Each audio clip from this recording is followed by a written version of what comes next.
Yeah, we're in a good place. Eagles practice for the first time yesterday for the 2024 season. But Jalen Hurts, Nick Sirianni also spoke to the media and addressed their relationship. We're gonna break down a fun and wild first day of training camp.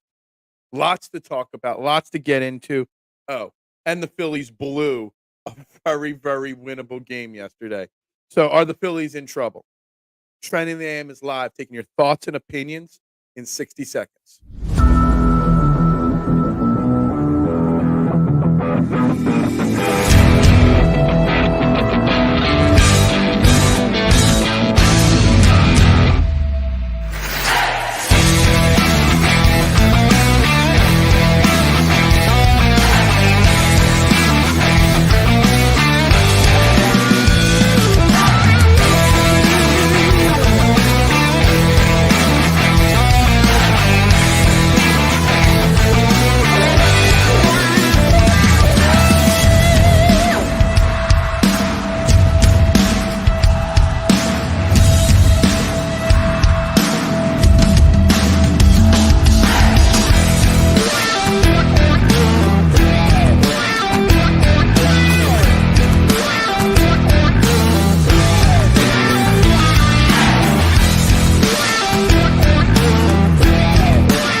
And a very good morning, everybody, and welcome to Trending in the AM right here on Edge of Philly Sports. We are live.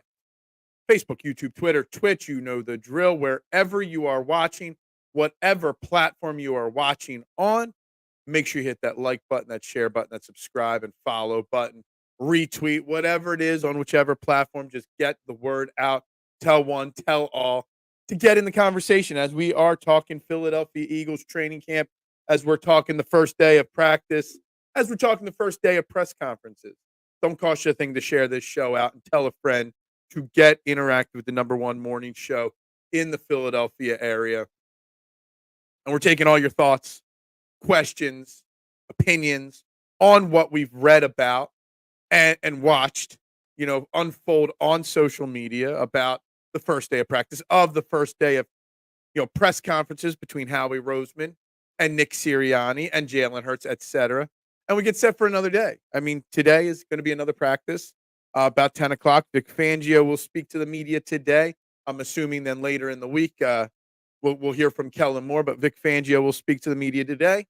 So we got lots to talk about, guys, right here. So just make sure, like I said, like, share, subscribe, and do me that favor and get interact with the show. Also, if you're watching on Twitter, and this is something I got to remember to do more frequently, when you watch on Twitter, you can interact with the show. You just need to click the video and go into the chat box in the video. Commenting under the tweet does not work. I do not see it. I do not know that you're even there. Good morning, Adam. Hope you are well this morning. Don't call me Mr. Phil. Jim, what's up? Big takeaway from day one of training camp is, wow, Saquon Barkley is an Eagle. Yes, if you're a Giant fan. I love Saquon talking after practice about not knowing that his conversation was being recorded for Hard Knocks. I mean, it just makes the Giants look even more wackadoo. But yes, you got to be pissed there. What's up, Davey? How you doing? Good morning, Little G. Hope you are well. And of course, Davey, break down the pressers for us. Well, we're going to talk pressers. We're going to talk practice and what we learned. Little bit that you learn on day one. We're also going to talk Phillies today as well, because the Phillies did blow a pretty awful game yesterday afternoon. Had the second half of the day off and sitting on my couch watching Phillies baseball, and that's what I got to watch. That was pretty pathetic there yesterday as well. But obviously, with the first practice and the first set of press conferences, we knew that Nick Sirianni was going to speak, and we knew that Jalen Hurts was going to speak, and we knew that when they speak, they were going to have to answer questions on the relationship between Jalen Hurts and Nick Sirianni. We just knew it. We knew that was going to happen. We knew it. that the first questions were going to be there. Nick Sirianni addresses it. I mean, Jalen Hurts, hell, not only did Jalen Hurts address it, he just cut off the first question and just addressed it. And you know what? Like I said, that it doesn't matter what is said, the media will find a way to put a negative spin on whatever is said about from Jalen Hurts or Nick Sirianni about each other. Nick Sirianni said they're in a good place. Jalen Hurts said all the right things, that they're fine. They're working on getting better, not letting last year happen again. But yet there are still, and I don't want to call anybody out, there are reporters out there that are saying that maybe what was said was not right. So there's no way for Jalen Hurts or Nick Sirianni to win in this situation. Nakobe Dean was the star linebacker in practice. I will say this about Nakobe Dean. You know, we've started to bring his name back up a little bit. You know, the starting linebackers for a majority of practice yesterday was Devin White and Zach Bond. But they did mix in Nakobe Dean with Devin White a few times, which tells me, and Nick Sirianni spoke in his press conference about Nakobe Dean, and I'm sure there'll be follow-up questions today to Vic Fangio about Nakobe Dean. It's great to see Nakobe Dean in shape. They're saying he's in great shape. I think it just purely comes down to, can Nakobe Dean stay healthy? I really, truly believe there's nothing else that's important to Nakobe Dean other than being able to stay healthy for an entire season. We know he is supremely talented. He's got the skill set. We kind of forget about him because of the injuries and because of the amount of time he wasn't on the field last year because of those injuries, and with him not on the field, how poor the linebacker play was. I think it's an interesting one of, I've got a whole bunch of things written down here. I do. But I do know that the linebacker situation comes out as one of the things that stands out the most to me on the defensive side of the ball. What's up, K1? Hope you are well today. And is Nakobe big? I mean, that health-wise is going to be the concern, not his size, in my opinion. Yes, you don't like an undersized linebacker, but the Eagles don't seem to have an issue with that because then they went out and drafted Jeremiah Trotter Jr. as well, who is an undersized linebacker, Davey, as well. I think he's about the same exact height and weight as Nakobe Dean. So, you know, the size, it can, if you're a supremely talented tackler and you know how to hit the holes, I think you get by with being slightly undersized at linebacker, especially when you've got Jordan Davis, Jalen Carter, and these behemoths on the line in front of you. I'm not really truly concerned or too much about his size. I would only be concerned about his health. The Nakobe Dean of defense. I see what you did there, mister. Coming out with the jokes right from the get-go. I see. I like it. I like it. Bradbury, reps at safety. Yes. The next big thing, and I'm assuming and I'm expecting Vic Fangio, when he speaks a little bit after this show ends, about 9:45 this morning, to get more into depth with Nakobe Dean, but also the secondary room as a whole. James Bradbury was taking reps with the second team defense. So your Reed Blankenship, Chauncey Gardner-Johnson were your ones, your starters at safety. But James Bradbury did take all of his defensive reps at safety. Now, just like with Nakobe Dean, there's one big question, that's health. With James Bradbury at safety, there is one big question. Can he tackle? Not can he tackle, will he tackle? I mean, last year he was running away from the ball handler many of times. So, you know, James Bradbury at safety. Like, I put out a string of tweets yesterday. You know, what ifs? One was, what if Nakobe Dean actually earns a starting role? What if James Bradbury is actually a good safety? Now, are you going to, you know, keep James Bradbury at $38 million, whatever his contract was when he signed it? I think it's like $15 million he's on the hook for this year. Are you really going to keep a $15 million safety as a bench player? I don't know. But if he is a good safety, if he shows he could do it, it just only increases his value in later camp when maybe somebody might offer you a 7th-round pick or a 6th-round pick for him, some kind of conditional pick, maybe. Maybe. I still doubt it.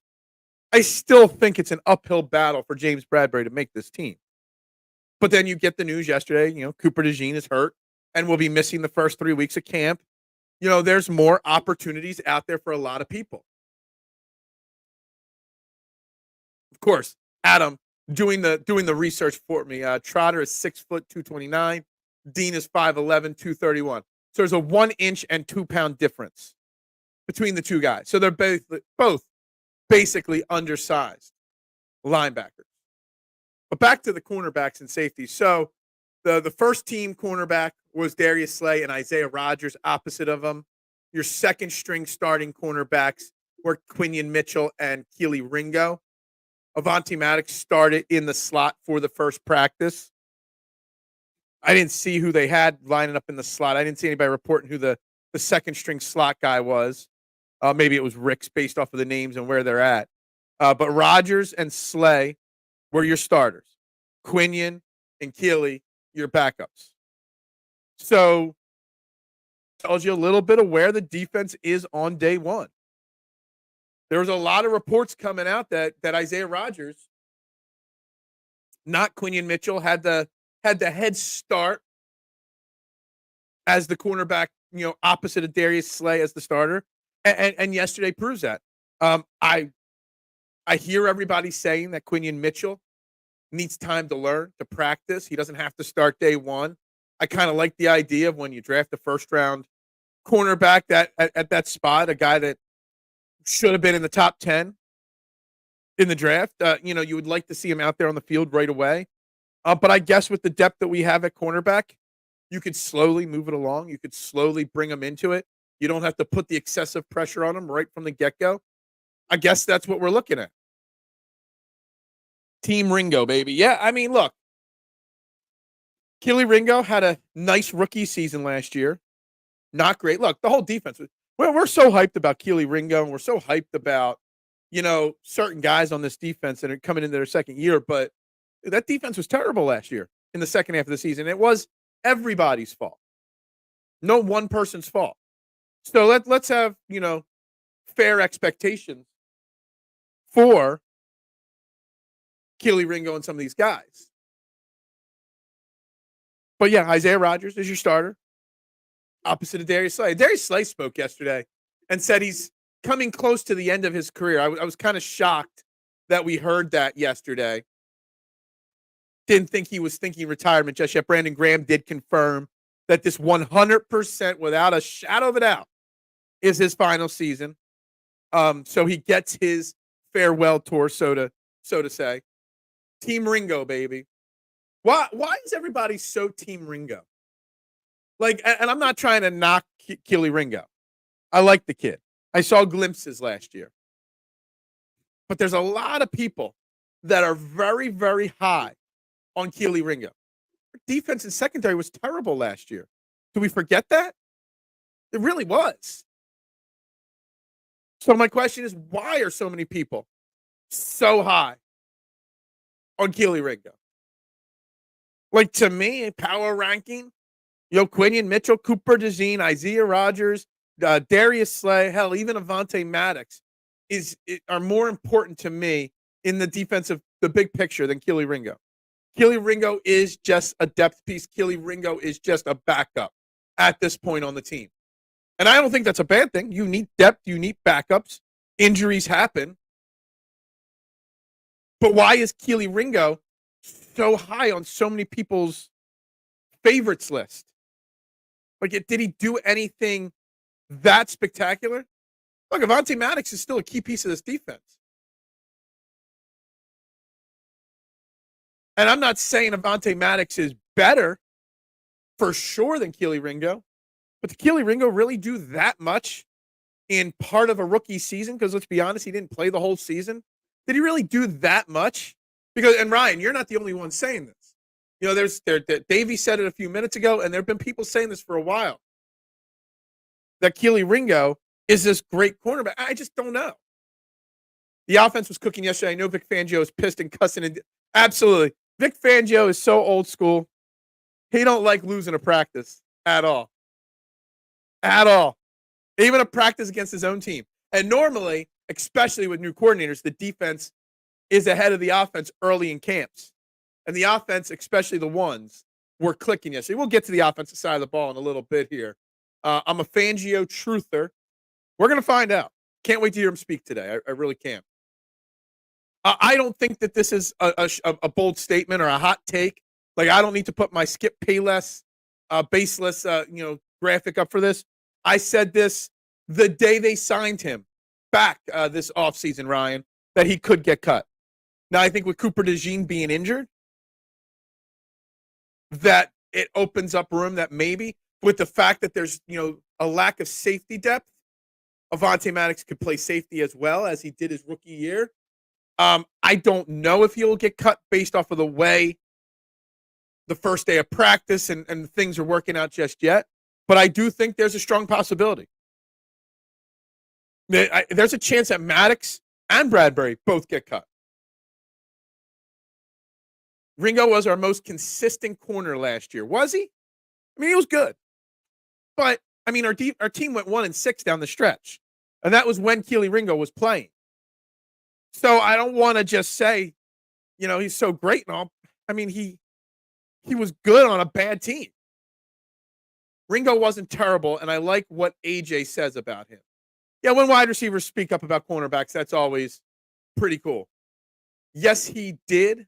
Towards the end of the year, he got significant time and looked the part. Still a rookie, but I'm excited. Look, again, I'm saying I'm excited for him too. I just think he's got an uphill battle with the talent on this team to see the field regularly or much at all. That's all I'm saying. I think Keely Ringo is the fourth or fifth corner on this. I mean, he was an outside guy with the second string yesterday. And I think that would have even been a push if Cooper DeJean was not hurt. I think the fact that they didn't play as much as fans thinking they have. And yeah, look, Cooper DeJean is a good, young, talented, up-and-coming cornerback. But I'm not ready to put him out on the field over Isaiah Rodgers, over Quinion Mitchell, over Cooper DeJean just yet. Again, well, we'll put the graphic up in a little bit. I'm not sure what my hot take is.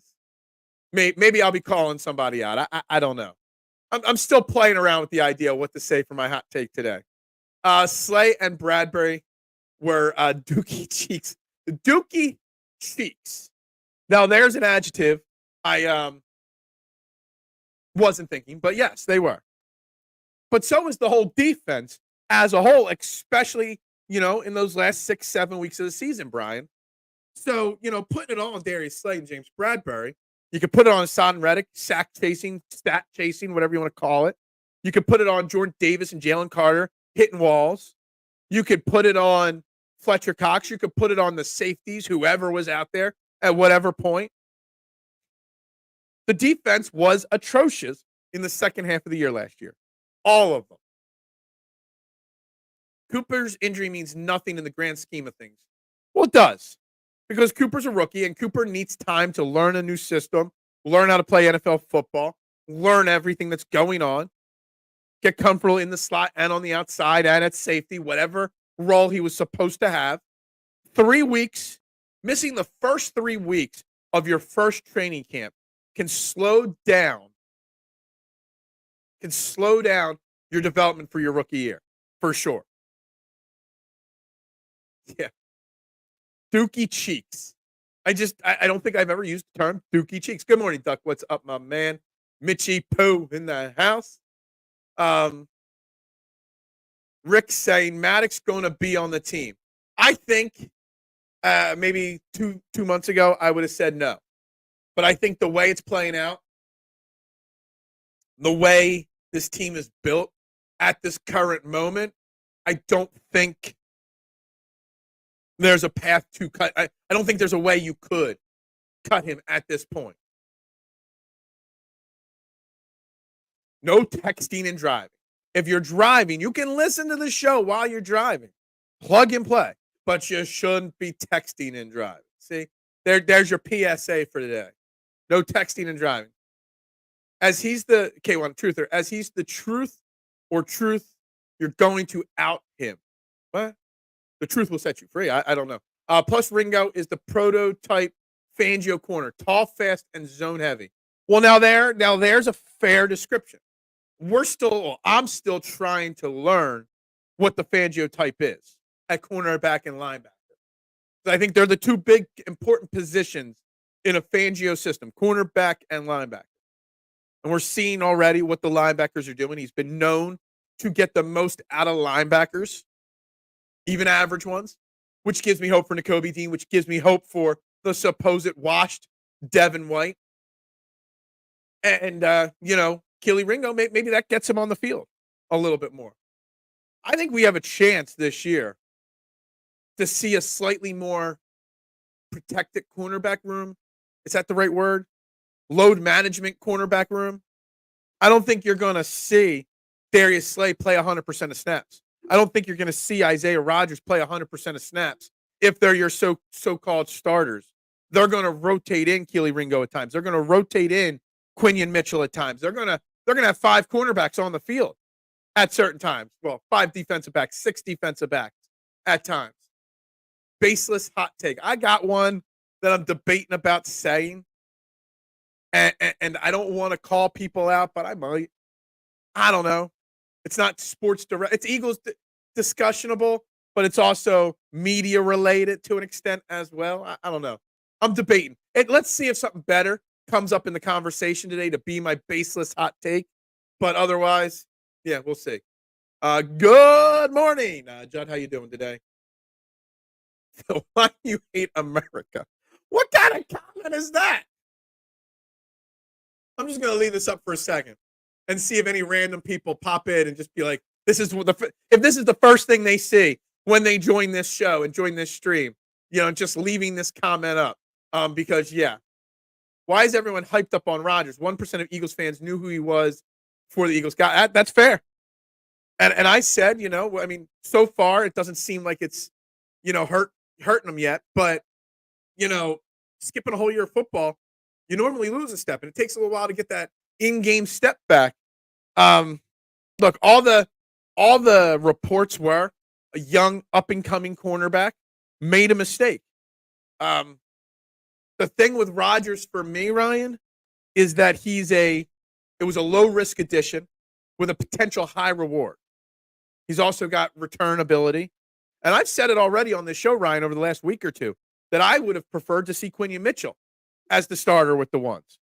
You drop a top pick in the draft on somebody that in a normal year when you're not going, what was it, the first 15 picks were all offense?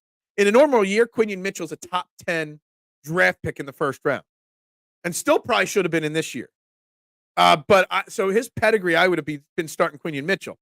But yes, there is a lot of hype around Isaiah Rodgers. Cooper DeJean will learn when he get burned the first time, like all rookie DBs. Yeah, I guess so. Absolutely. We'll see. I think it's a big deal that he's missing those first 3 weeks, though, of camp. Cooper can still learn with his eyes and ears. Yeah, there's learning with your eyes and ears, Davey, and there's doing it on the field. 2 totally different things. Classroom work versus hands-on experience, 2 totally different things. And see, like Big Al, you can comment if you're watching on Twitter. All you got to do is open the box, and you can comment. And I can see it and put it up here. Dookie Cheeks Player of the Week. Yeah, I think we should do the Dookie Cheeks Player of the Week as in we should all in the EOP group chat nominate who's the Dookie Cheeks Player of the Week. We could put out a graphic. We could put it on TikTok and Instagram and everything. I think this should be a new segment for EOP in general. The Dookie Cheeks Player of the Week. I like it. Most of us Eagles fans are very well educated in the NFL. I like this comment. I like it, Rick. Calling out Ryan.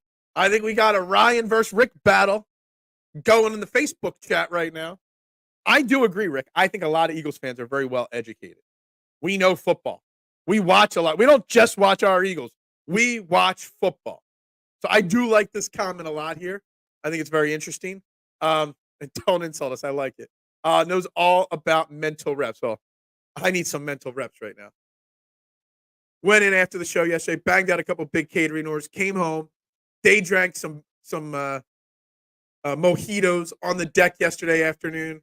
Watched some Phillies baseball, and those mojitos really hit me last night, just so you know. So I need some mental reps today.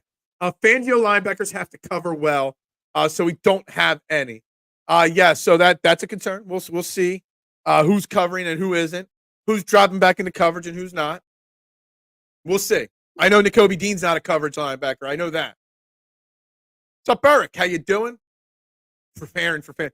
Does anybody want me to do a fantasy football draft show and spend one morning talking fantasy football? I tend to mix it in throughout the season. I tend to mix it in towards the end of camps a little bit, but I haven't really prepared much for fantasy football. I might actually not even be in a fantasy football league this year. I don't know if I even want to. I'm kind of over the fantasy world thingy. Deep secondary, definitely going to be the strength of the defense.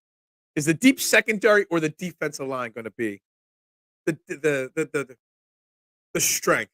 Because still got Fletcher Cox, Jalen Carter, Jordan Davis, Milton Williams, Bryce Huff, Josh Sweat, and rocking his new number 19. Still looked a little weird. What is going to be the strength? Settled down there. Wasn't insulting anyone. I know. I love it. Instigating trouble on Facebook, Ryan. It's okay. The Phantom Cooper DeJean injury smells like a Howie Roseman Jedi mind trick. IR roster stash so he has a time to trade Bradbury. I don't know about that. I don't think so. Oh, man. Rick and Ryan. Let's kiss and make up. Let's hug it out. Like Brian Danielson and Kane back in the day. Don't make me send you guys to therapy together and have you guys hug it out. I knew who Rodgers was. He was good, and he was cheap. I forget what we got him for or how we got him to the specifics, but I remember it being so cheap. He seems to be he's definitely making the team. There's no doubt that Isaiah Rodgers is making the team. I guess the question would be why or should he be the starter, which he was yesterday on the first day of practice. I'm hyped on Rodgers because our secondary sucked and we got him for nothing. Basically, yeah. And look, our secondary sucked last year. Keely Ringo was part of the secondary. Darius Rodgers, Quinion Mitchell, and DeJean are the new additions. Everybody else was here last year. Give us a deed. Snaker auction, 2 quarterbacks, Superflex. Yeah, it's just gotten too complicated. What advice is that? It's, oh, my God. You guys, I love it. I love it. Yes, the Phillies. Brianna, finally, someone mentioned the Phillies. Blowing it. Yesterday. The bullpen. Ryan Kirkgreen and Matt Strom, not the best there. Late in the game yesterday. Blowing it. And you know what? The bullpen blew it. But you know what? The bats blew it. Second and third, no outs. First inning, no runs. First and third or second and third, 1 out. Second inning, no runs. They left 5 runners on base. 4 in scoring position in the first 2 innings. And didn't score a single run. You can't do that and expect to win games. The Phillies offense, and this is something I was chatting with my man Jim, the realtor, you can't flip a switch in baseball. You know, we always talk about in basketball, you just turn it on once you get to the playoffs. It's a little different in baseball, especially with hitters. It's a rhythm thing. And the Phillies right now are sleepwalking through the second half of July. And I hate it. I hate seeing the Phillies sleepwalk like this. They need to not only make additions at the trade deadline next week, which we're 5-6 days away from the trade deadline, but they also have to get their heads out of their asses and get back to playing baseball. And Brianna, Eagles camp starting is masking some of the struggles of the Phillies. The Olympics and Team USA hiding some of the struggles of the Phillies. They've lost their front page story. My colonoscopy was successful. The pain medication had me high as a kite. Now I know why. Oh, my God. That's good to know, though. We're going to have a Core 12 fantasy league. Kind of over fantasy football. I really am. Goff or Purdy going to be my quarterback too. I don't know the other stuff. Yeah. You joined in the ELP league. I didn't even know there was an ELP league. Remember, I'm still pretty new to this. I don't know. I haven't joined any leagues this year. Kind of told myself I was going to quit on fantasy football. I don't know. It just doesn't bring me the same excitement as it used to. I'd rather my bets and my DraftKings lineups. I like to do my DFS. I just like to bet. And I like to stick to my golf fantasy. But if there is a fantasy football league and I get an invite, maybe I'll consider it. I'll do a draft show. Yeah, we should live if there's an EOP fantasy football league, we should live stream the draft happening right here on Facebook, Instagram, YouTube, Twitter, wherever we are. All the different platforms. We should live stream it. I won't be in the league. I'll host the draft show, and you guys can draft it. I'll just call you guys out for good and bad picks. How about that? That would be a fun show. Should set it up for a Saturday or Sunday, and we'll just do a live stream right here. The advice to settle down, bud, just don't be disrespectful to Eagles fans. Save that for Cowboys fans. Look, Rick, I'll say I know Ryan. I don't think Ryan was trying to be disrespectful. He was just trying to be over the top, dramatic to make a point. That's it. I don't care. All the fantasy football leagues have collapsed since the pandemic. Yeah, maybe. Jalen Hurts got to chill out with the tank tops. My old lady follows you social media. Ha! Does your old lady let you call her old lady? I know if I called my wife my old lady, she'd smack the hell out of me for calling her that. She hates that phrase. It's not. Let's chill out, Ryan. Let's chill out, Rick. My quarterback one has been Hurts. Every season, I have Stroud and Lawrence as backup plans if someone tries to get cute. Jalen Hurts is a great fantasy football quarterback. I guess to talk offense speaking wise, it'll be curious to see what his value is like this year if they do away with the tush push or trim down the usage of the tush push. Because what makes Jalen Hurts such a great fantasy quarterback is because on top of the touchdown passes, on top of the passing yards, he does run the ball a lot, and he gets a lot of rushing touchdowns, which is an added dimension. But with Saquon Barkley back there, do you need to run him like that? And we did see from the clips we saw floating around social media, stolen or not stolen, that might lead to my hot, baseless take of the day. You might see a little bit less from Jalen Hurts in the running game. You saw it yesterday. A lot of hands off to Saquon, a lot of play actions with Saquon, a lot of motion from the offense in general, opening it up. Devontae Smith, Dallas Goedert, all having great days. Who would win in a fight between Rick and Ryan? Well, I don't know who Rick is, so I don't know. Ryan seems, I don't know. Maybe. I don't know Rick enough at all to answer that. Fantasy football has lost its luster. I'm over it. Maybe sports gambling is why. Less prep. It's the instant reaction. A fantasy, especially a season-long fantasy, it's just so boring. Like, I'd rather build a DraftKings lineup each week, a different one. Hell, even the best ball contests on DraftKings. If you don't know what best ball is, it's basically you draft a fantasy football team, but you don't have to set your lineup every week. They basically take, if you have 3 quarterbacks on your team, whichever one scores the most becomes your starter. If you have 5 wide receivers, the 4 that score the most are the people you play with that week. So I just think the season-long fantasy football thing, it's still big business. A lot of people have still do big deals with it. I just, bores me. But NFL doesn't stop Dijon from classroom work. It keeps him from practicing on the field. Yeah, I get that. With the talent at cornerback, Ringo should be cross-trained to safety. There was reason why he fell in the draft. Stiff hips. I love when people mention the stiff hips. Jack.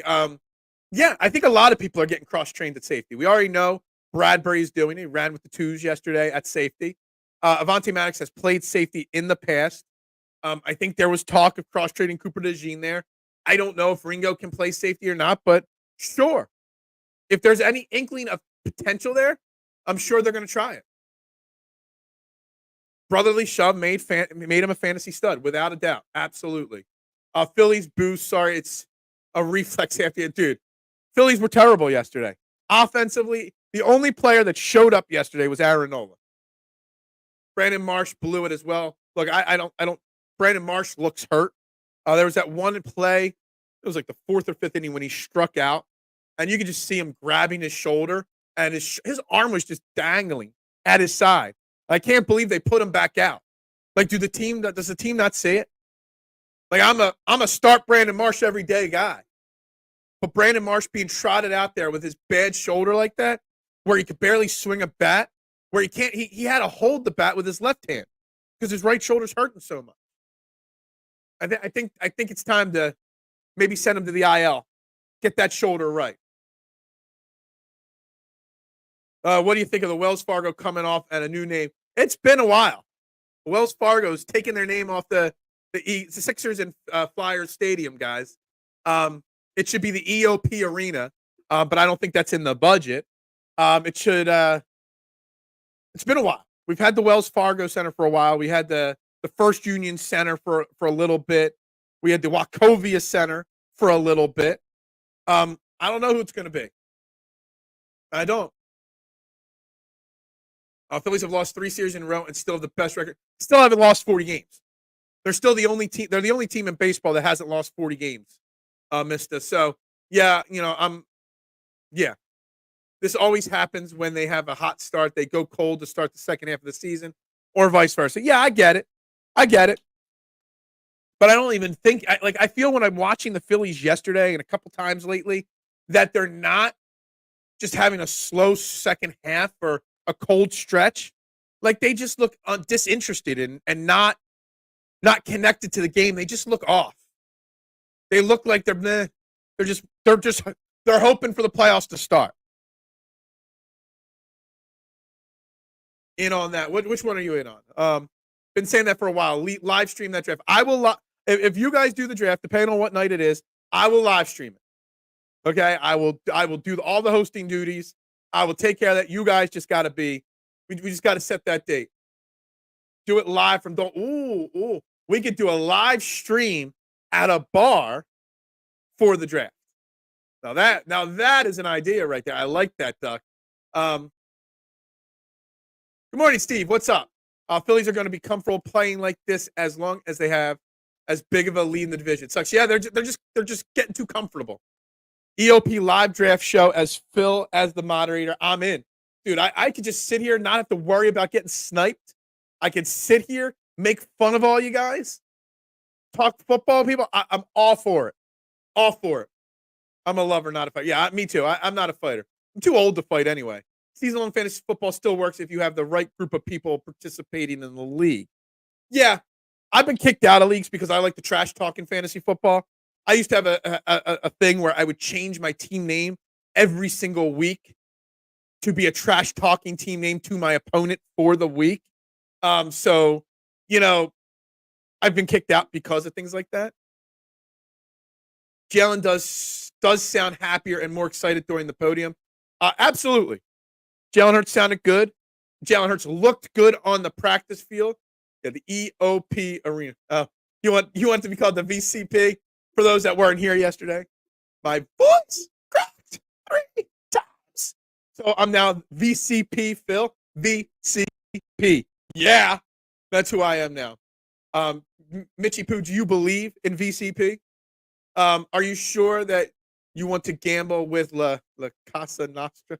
If you owe Phil money, yeah. It's gonna be called the John Arena, right? Marsh, Stott, and Real Muto are not pulling their weight. Well, Real Muto just got back. Stott's been struggling for sure most of this season. Marsh has been struggling, but again, he could barely swing a baseball bat right now.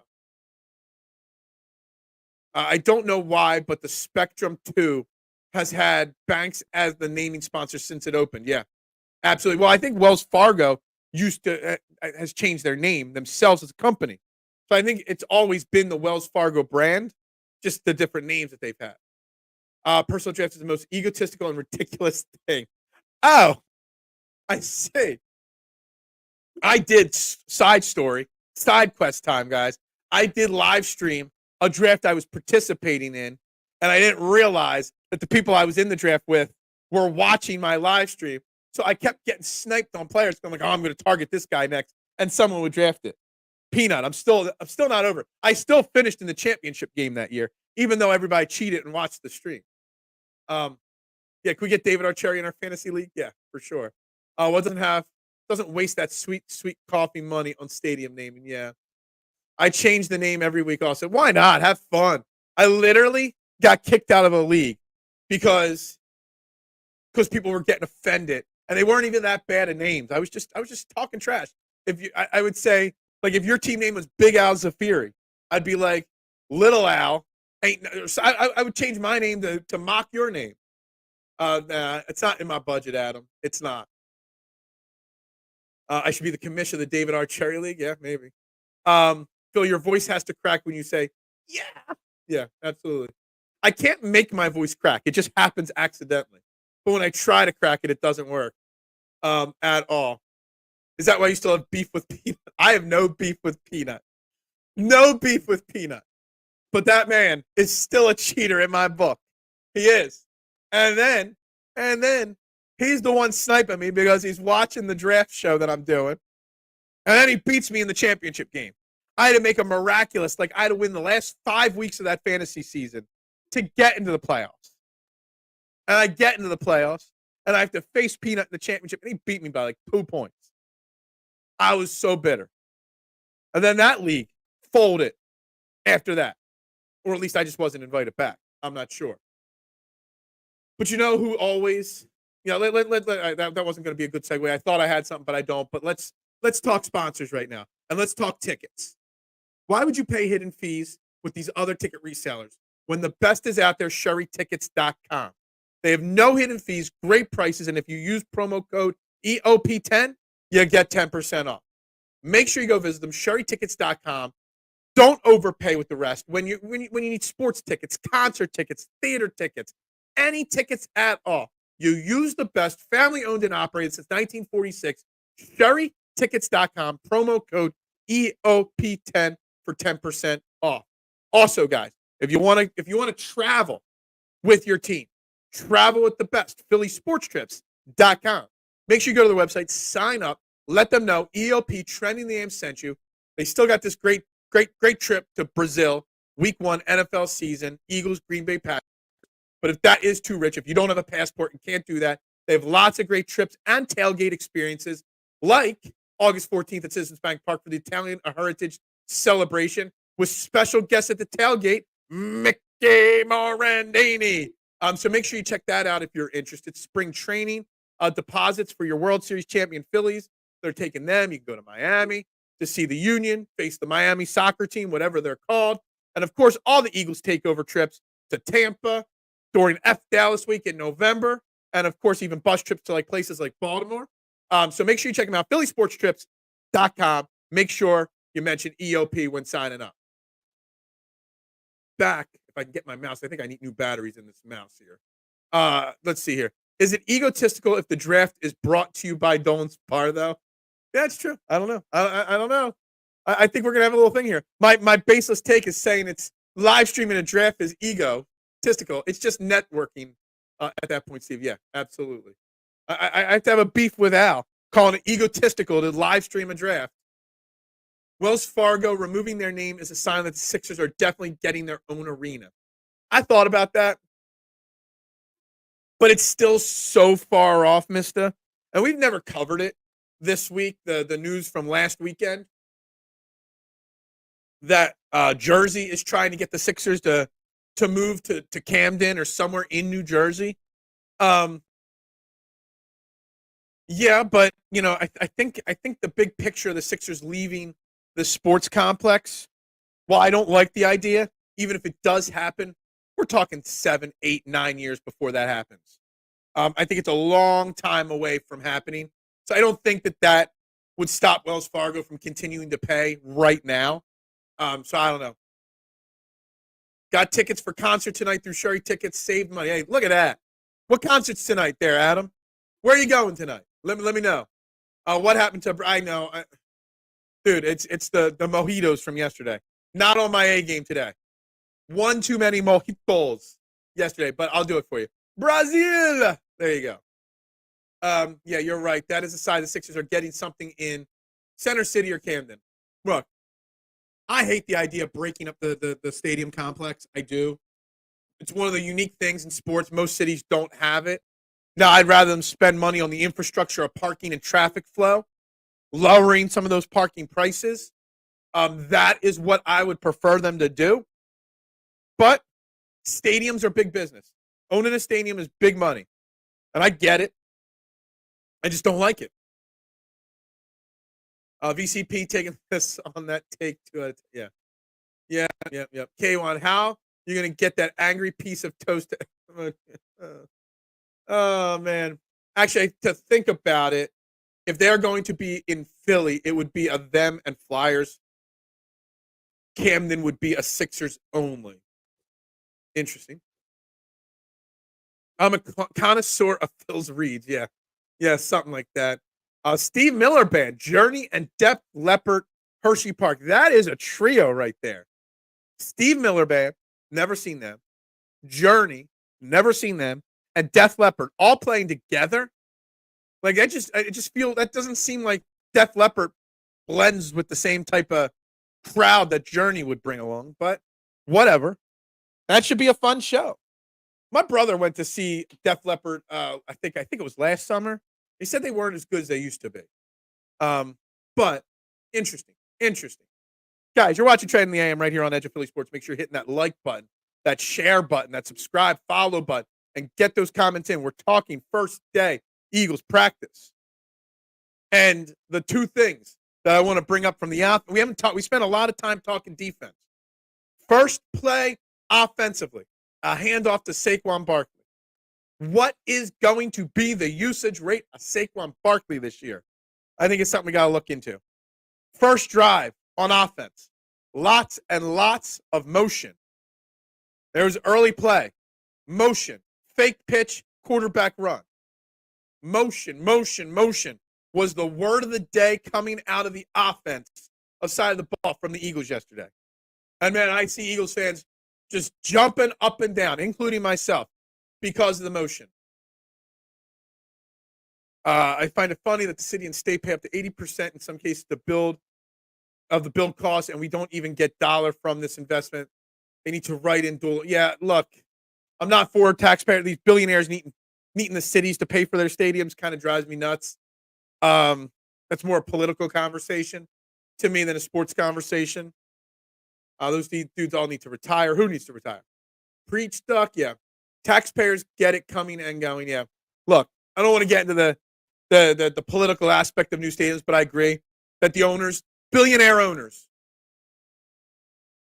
Josh Harris just dropped how many billions to buy the Washington Commanders, and he can't pay his own stadium? Drives me nuts. Putting a bid to finance the construction for the new arena. If it's in Center City, it'll cost $800 million at least. Yeah. Hopefully, Eagles won't pass off Barkley by giving Hurts all his 1-yard touchdown punches. Yeah, I brought it up earlier in the show. It'll be curious to see how this works out. Jalen Hurts yesterday reported 15 of 16 passing with 1 touchdown, a huge 35-yard bomb to Dallas Goedert, perfectly thrown. Jalen Hurts looked sharp yesterday, but that touchdown pass to Goedert and a lot of the successful plays on offense were thanks to motion. A lot of holes opened up. Devontae Smith, Dallas Goedert getting freed up because of motion. The motion is going to be huge part of this offense. And while it's 95% new, like we already said, seeing, the offense already further ahead than the defense at this early point of camp is kind of shocking to an extent.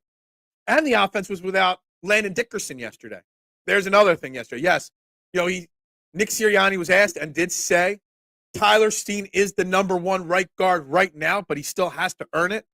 Mekhi Becton played left guard yesterday. Not a tackle position. He was running at left guard with the 1 yesterday because Landon Dickerson's got a toe laceration. Just day-to-day. Should be back today or tomorrow. But it tells you that they're definitely working Becton in as a guard in general. So the offense being further ahead with 2 new guards on the line and a new center. It's very interesting. State and city funding is almost a big black hole for an arena as getting absolutely. The amount of money that gets wasted on new stadiums for the Olympics, and then they go, they lose so much money, cities, on the Olympics. Barkley will have at least 60% of the touches. Touches. He is going to see the ball 60% of the time on offense. All right, so you run 70 plays on offense. That means he's going to touch the ball 40 plus times a game. I think that's a bit much there, Adam. Think of it like that. 20 rushes a game, 5 passes out of the backfield. That's 25 plays. That's like 30% of an offense. So I don't know about that. That seems a bit of a stretch. Pre-snap motion is one of the few things that the Eagles are behind. The Eagles are always one of the most progressive teams in finding they're signing players, in changing styles, all different things. They're the last in getting motion. And it's shocking, Duck. It really is. It's kind of confusing how long it's taken for the Eagles to add pre-snap motion into their offense. It really is. Considering they want to be a passing team. They don't want to run the ball. I mean, go back to the stories of Doug Peterson getting yelled at for running the ball too much in a win against Green Bay way back in the day. Getting called to the principal's office for running the ball too much. Pre-snap motion for a team that wants to pass the ball more than they run the ball just seems so basic of an idea. I think Adam meant the running plays. Okay, all right. Maybe Adam meant 60% of the runs. Okay. I think it'll be higher than that. I do. Any girl out yesterday, I don't know. I don't want to steal anybody's information. All right, I'm going to do this. I'm going to do this, and this might get me in trouble. Probably won't get back to them, but maybe it does. I don't know. I've been getting fired up a couple times lately with the great site Crossing Broad. So my Skip Payless hot take of the day. It's not really a hot take. It's a call out. So Crossing Broad yesterday ran an article bashing Brendan Deeg of The Score for sharing information or reporting information on training camp. And I don't remember which tweet it was that he had that they called out, but they literally wrote an entire article basically on what literally everybody does.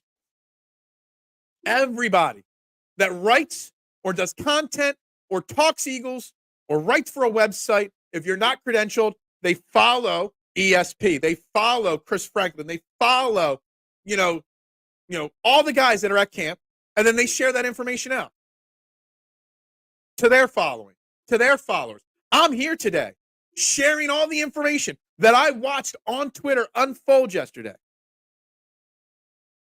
And yes, when you're stealing pictures and when you're stealing quotes and not giving credit to the right people, I get it. But for Crossing Broad to write an article about one individual and spend an entire article bashing one individual for what a lot of people do seemed like an agenda from Crossing Broad. And I like Crossing Broad. It just seems like lately they've been kind of a little off a few times. I forget what the other thing I got fired up and got into a disagreement with Kevin Kincaid with a few weeks ago. And this is just another time. Look, I love Crossing Broad. I followed them. They've supported me. They've shared some of my content out. I've had Kevin Kincaid on this show before.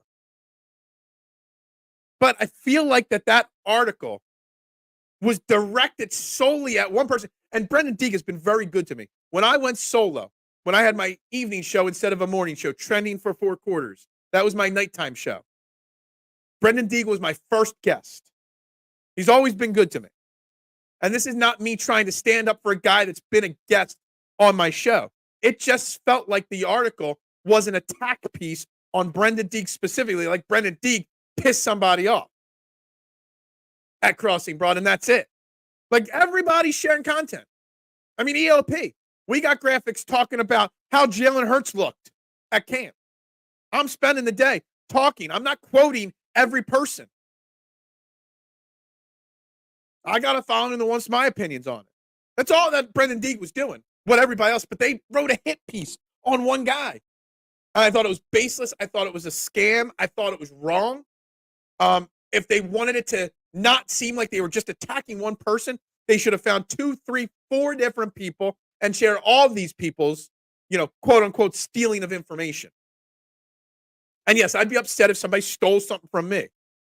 But it depends on the situation and in what way they're using it. That's it.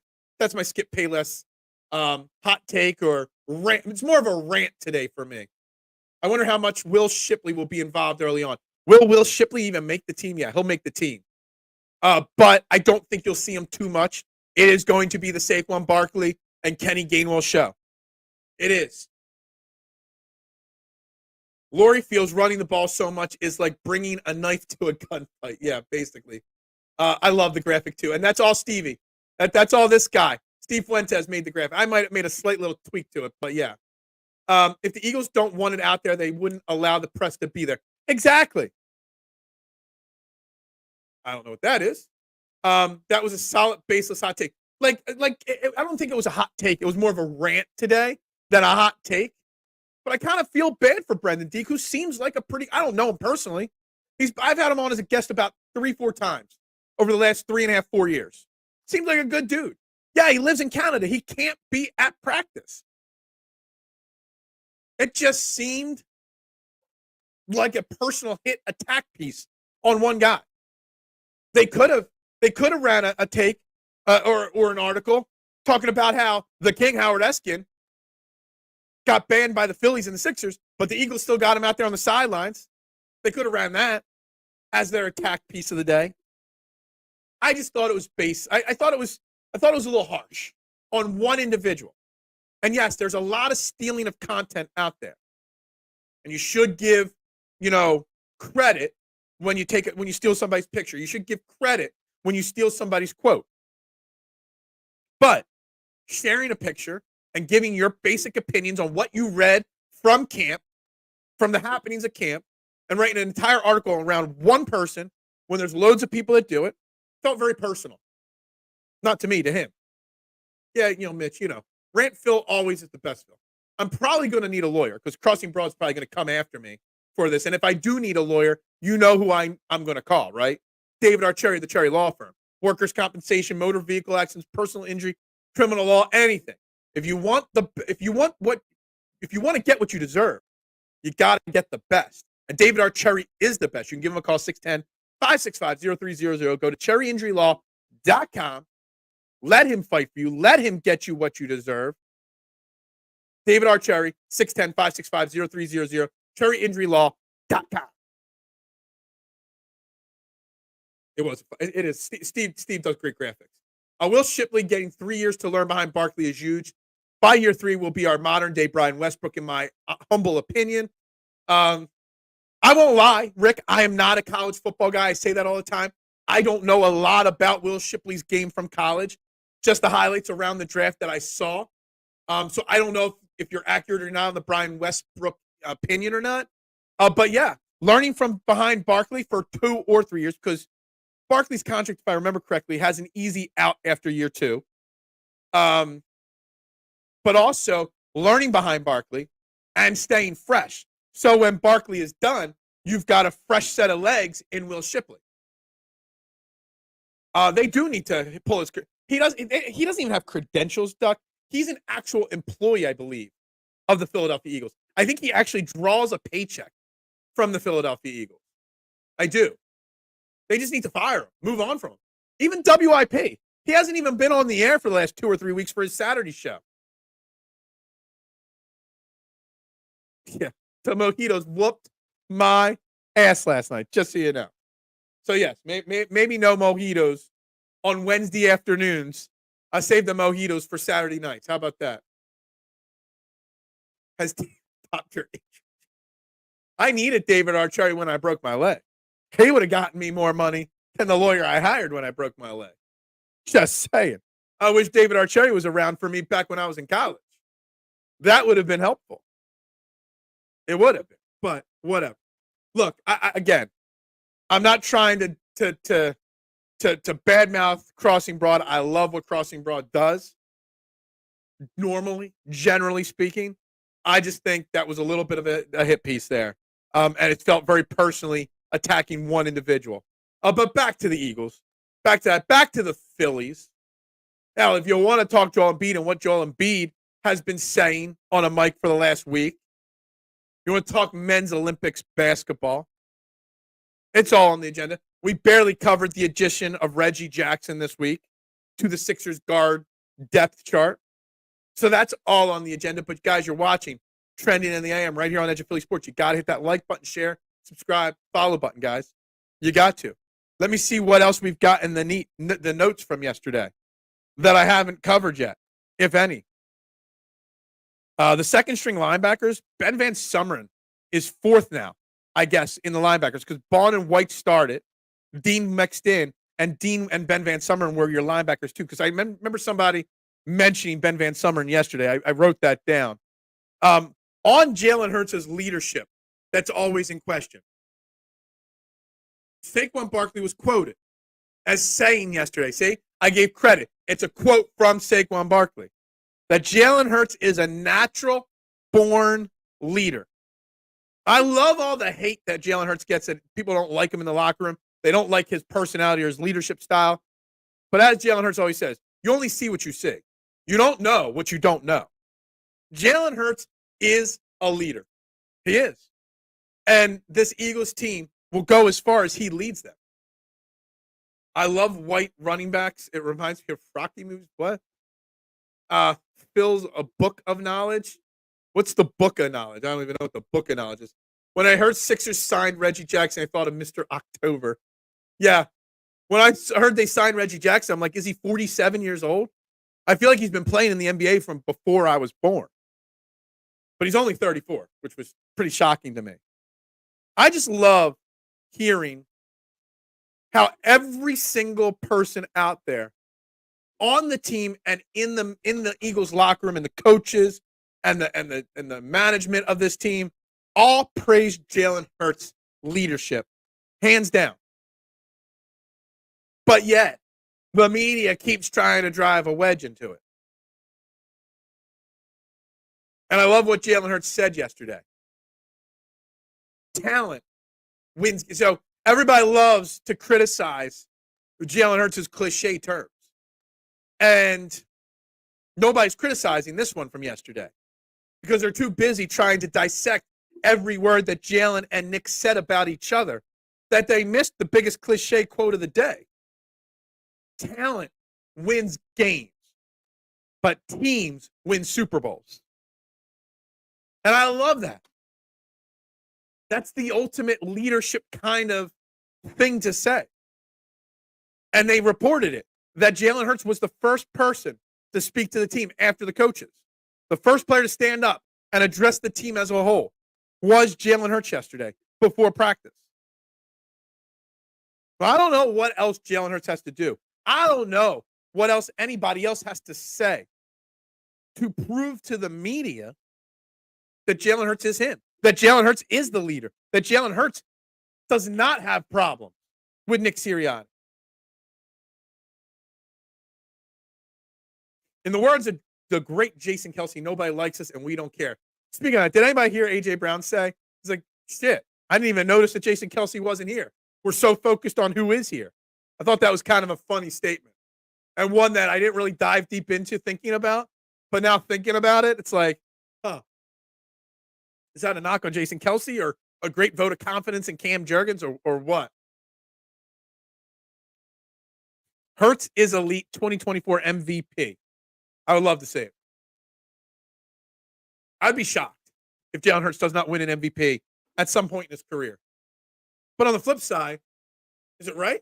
No Eagle has ever won an MVP before. It's kind of shocking to me. It's kind of weird to me that there's never been an Eagle to win an MVP in the NFL. Is that a knock on how bad the Eagles have always been? Or is that a knock on that the media just hates us? Like, I don't know. Like, it's kind of shocking that an Eagle has never, ever won an MVP. It's kind of crazy. We've been close a few times, but not. What do you want out of his body language? Like, if he showed too much excitement or frustration, you would say, not you specifically, the fan would say, because hold on, let me backtrack. Jalen Hurts is a very stoic body language on the sideline. He doesn't let his emotions get too high, and he doesn't let his emotions get too low. When the going gets good, he's not celebrating. When the going gets bad, he doesn't look depressed on the sideline. He just stays there in the moment, focused on what's going on next. And people hate that. But if he was over there yelling, cussing, and screaming out teammates when a mistake, I go back to the play, the first interception of the year last year when him and DeAndre Swift weren't on the same page. Swift turned left, he threw right. If he went on the sideline and blasted Swift for not turning the right way, we would criticize him for being too emotionally, upset, for showing too much emotion. Again, Jalen Hurts can't win with people. Because whether he does too much to the left or too much to the right, there's always a problem. Almost only counts in horseshoes and hand grenades, Rick, just so you know. Okay? He did not win the MVP. He could have, and he should have still won it, even though he injured, week 13, week 14 that year. Jalen Hurts could have won it last year if we didn't. He was the betting favorite through the Buffalo Bills game to win the MVP. And again, we could be having problems. It could be much worse. People still don't give Jalen Hurts the credit he deserves, but it could be much worse. You can have Jordan Love or Tua Tagovailoa who are holding in. They're not holding out. They're holding in. They're showing up, but they're not practicing. They're going to meetings, but they're not practicing because they want their big contracts. But Jalen Hurts is here. Jalen Hurts got his contract done. Jalen Hurts brings no drama to the table. Does everything right. He's a good human being. No drama. I'm not out there dyeing his hair blonde to look like... Is Joe Burrow trying to finish the story? Joe Burrow out there looking like Cody Rhodes and Eminem had a kid. Trying to finish his story. No drama with Jalen Hurts. My eyes are open. They don't look open because I got to look down at the screen and the camera's up here. Just so you know. If I put the camera here so I can look at it, then you complain that the camera shakes too much. Yeah, Lamar Jackson, there's a lot of hype going around Lamar Jackson right now. There is. Because John Harbaugh made some pretty bold, lofty statements about Lamar Jackson. But Lamar Jackson's a two-time MVP, isn't he? Hasn't he won it twice? Maybe I'm wrong there. But Lamar Jackson hasn't taken his team to a Super Bowl. Lamar Jackson is a running quarterback. Lamar Jackson's a two-time MVP. Lamar Jackson doesn't get anywhere near the criticism that Jalen Hurts gets. Norm Van Brocklin won it in 1960. All right. So I'm wrong. So we do have one MVP, but not one person watching this show was alive at that point. This is not Joe Hendry. We're not saying his name and he's going to appear. This is not Beetlejuice. If you say his name 3 times, he pops up. The Chargers have a very weak roster. I can't wait to see the excuses for Justin Herbert this year when they fail. It's going to be, well, he had a new head coach in Jim Harbaugh, and they needed a full year to get on the same page. The Chargers are average. Justin Herbert is a talented quarterback that is an average quarterback, if that makes sense. I know it sounds weird, but think about it. You have to be great or suck on Philly terms. Yeah. Maybe the weakest wide receiver core in the league. Yeah, maybe Buffalo.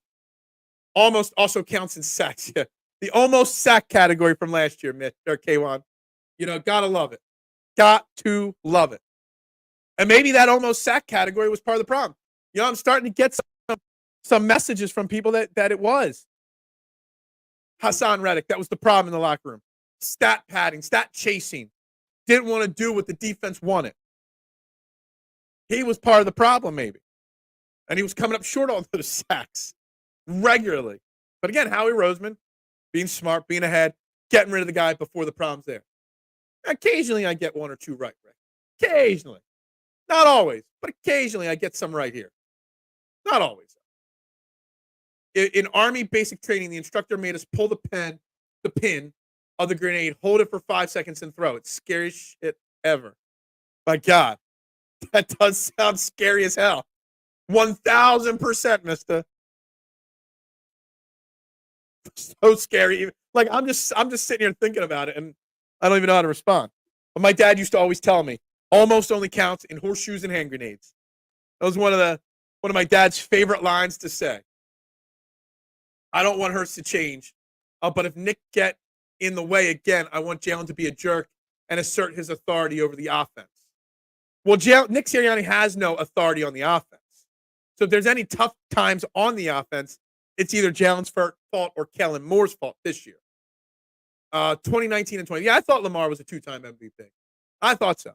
Still hasn't played in a Super Bowl. Jalen Hurts has. Raiders have no quarterback. The Raiders stink. Chargers stink. Chiefs win that division, hands down. But in the NFC, or in the AFC, the Chargers probably still aren't good enough to even make the playoffs. They're not. You can probably, hypothetically, get every wild card out of the North.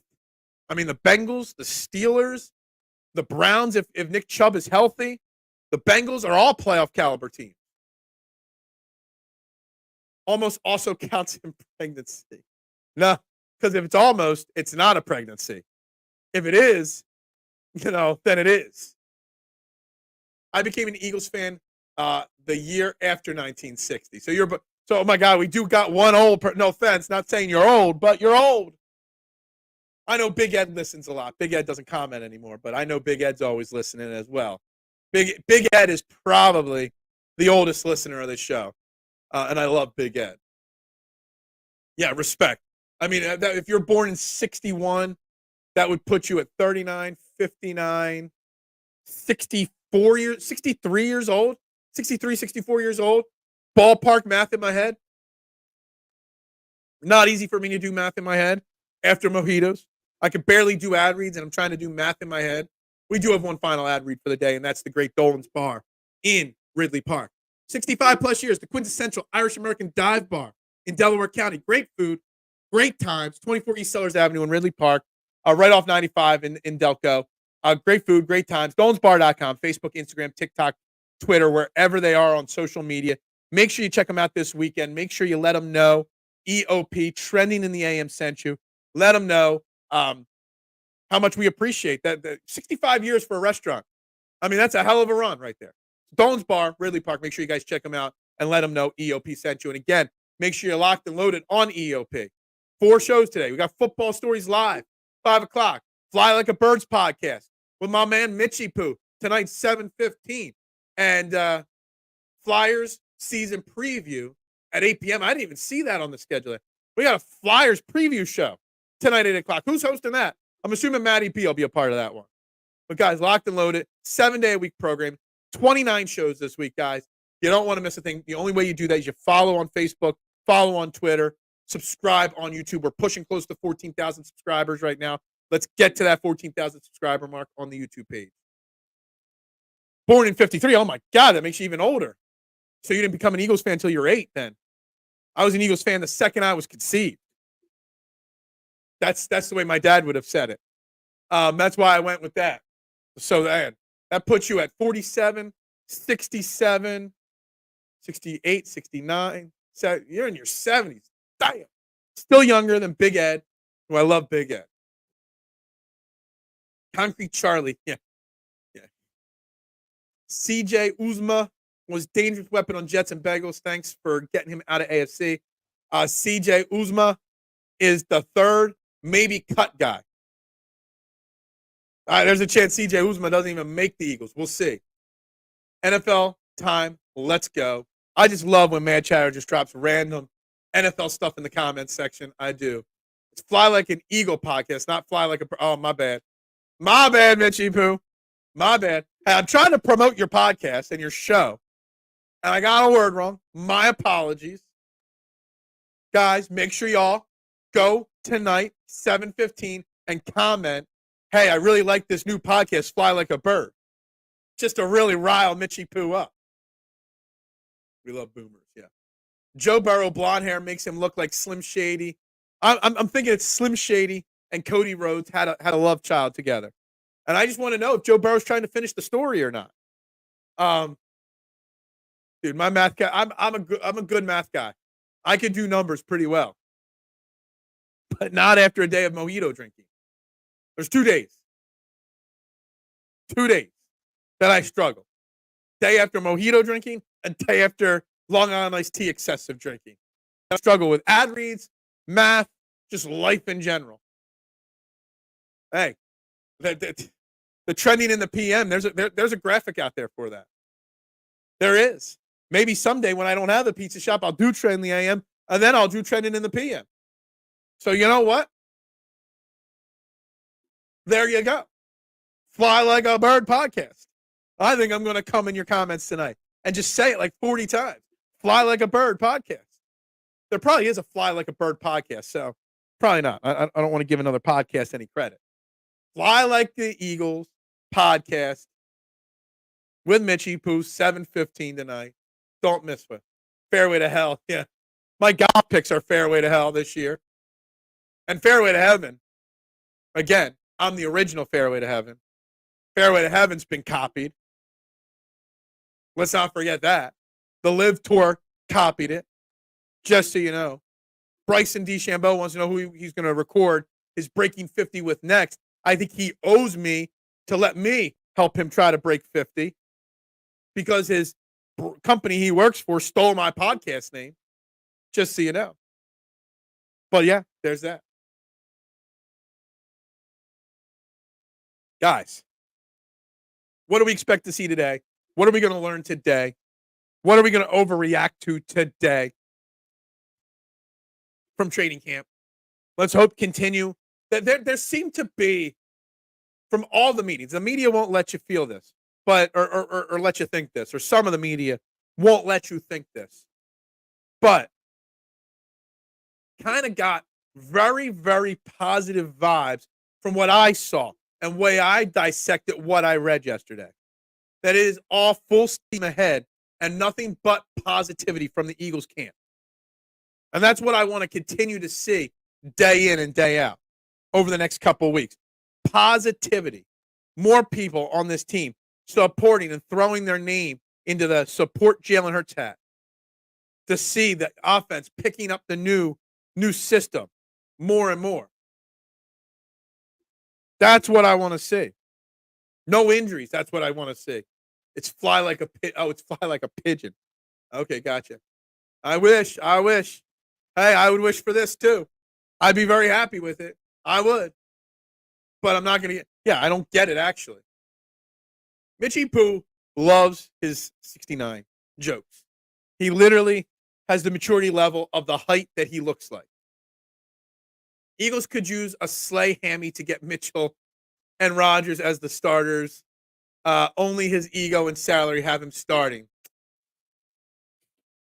No.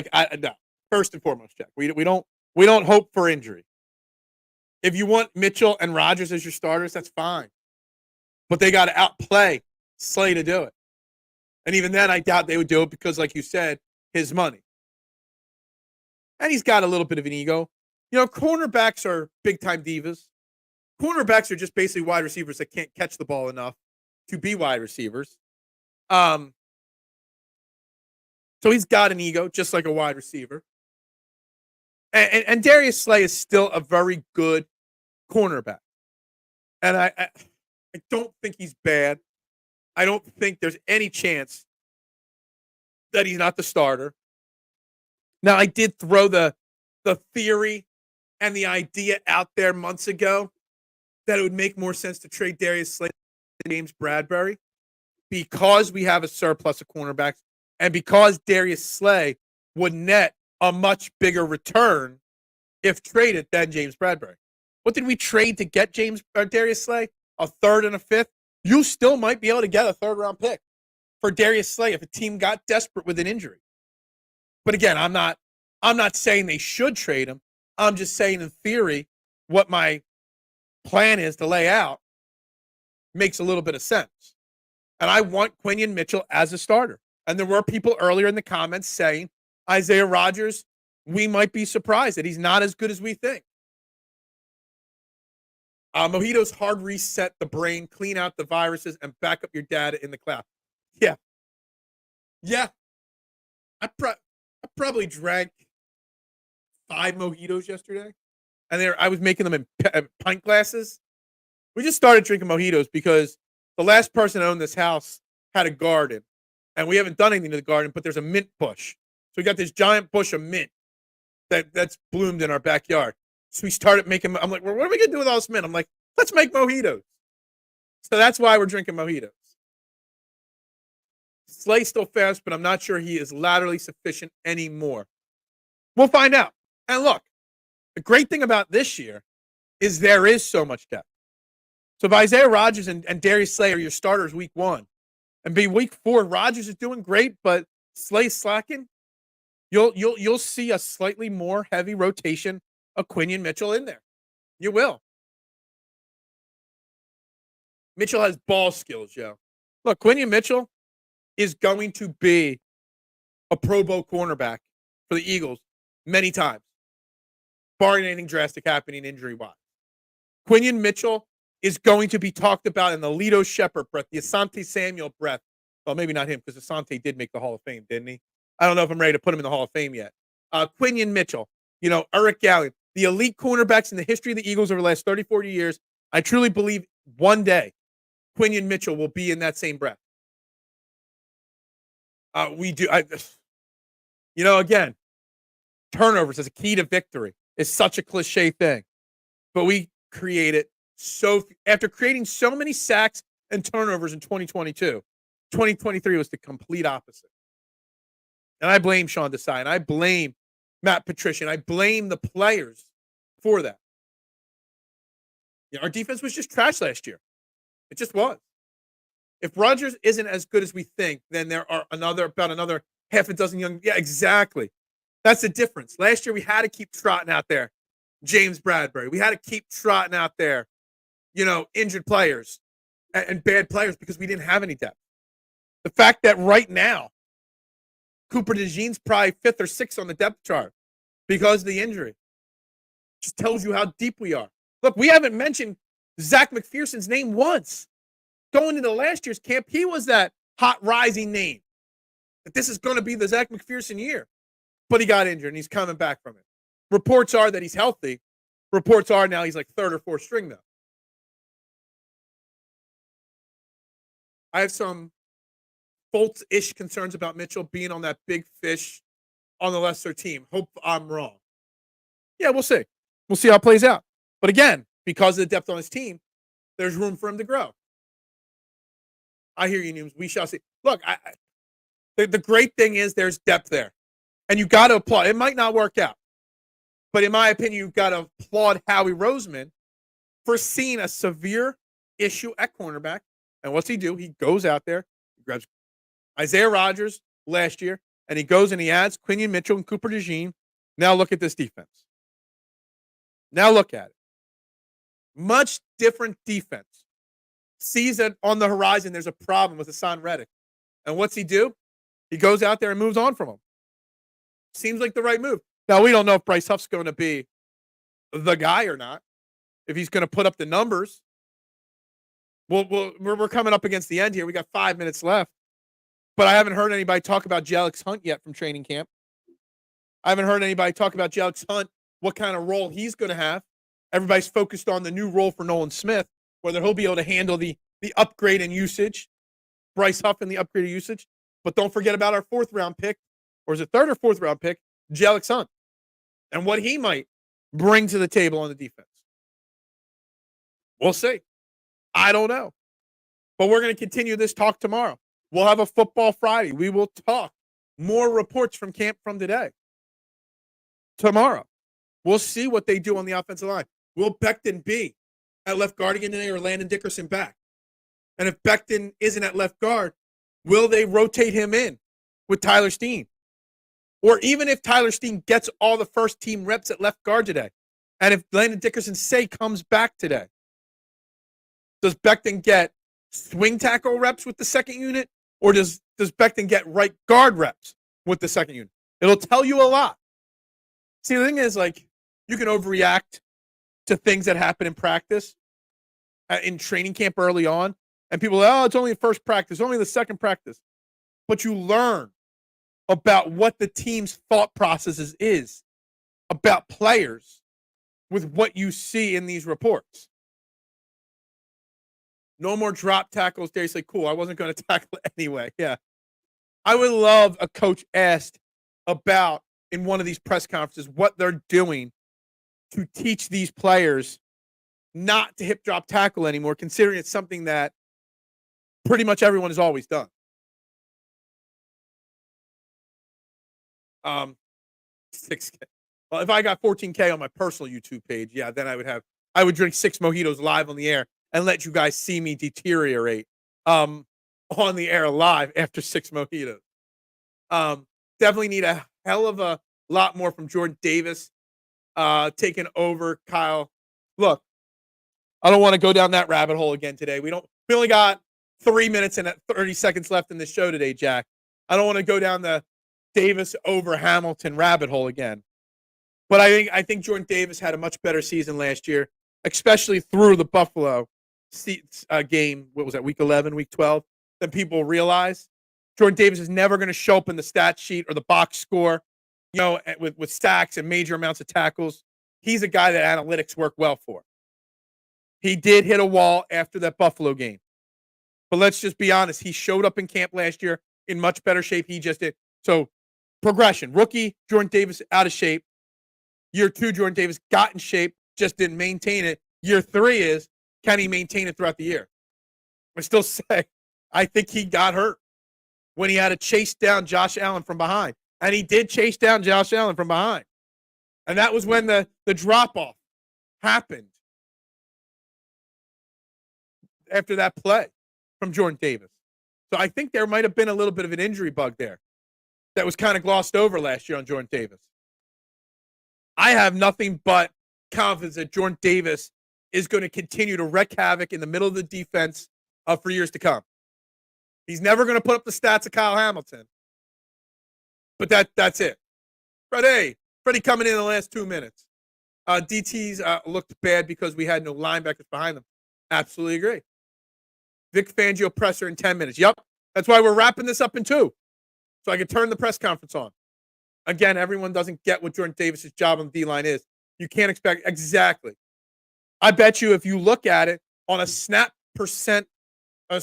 count basis, he probably drew, based off the percentage of snaps he played versus others, more double teams than anybody else in the NFL last year.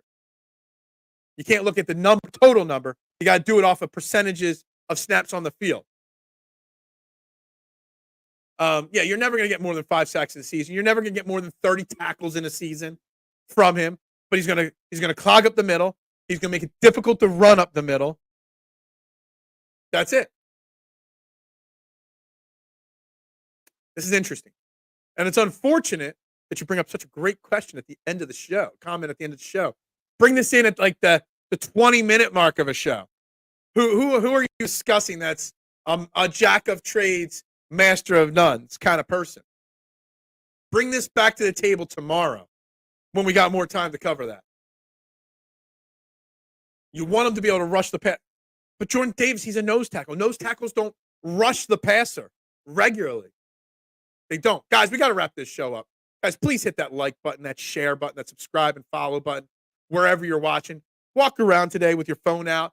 Tell friends to hit that subscribe button as we inch closer to 14,000 subscribers on the EOP YouTube page. I'm at 54 subscribers on my personal YouTube page. So I'm inching closer to 60 there. Guys, but make sure you're hitting that subscribe and follow button. Jam-packed every day right here on Edge of Philly Sports. Hitting that like and share button. Tell one, tell all. You can listen in the car just like Big Al does on the way to work. But with that being said, we got to get this show wrapped up. You missed the whole entire show. That's what you missed. The entire show you missed. I appreciate that, Judd. I do. And I appreciate you all of you. I hate and try to take hate. Guys, stop. I don't hate America. 15 away from 60. Oh my God. Thanks, Mitchy Poo. You just missed the whole show. It's okay. Clutch skip graphic from Kate. Yeah, the graphic. I love it. I love it. Guys, with that being said, we're going to wrap it up right here.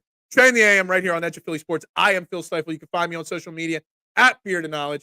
Guys, have a great day. Eagles, have a great practice day. We'll be back tomorrow. Football Friday. Talking more Eagles, more Phillies, more whatever else happens in the world of sports and the world. And I'll try to prove that I don't hate America tomorrow, guys. With that being said, ring the bell. Go Birds. And bubbles up to you guys.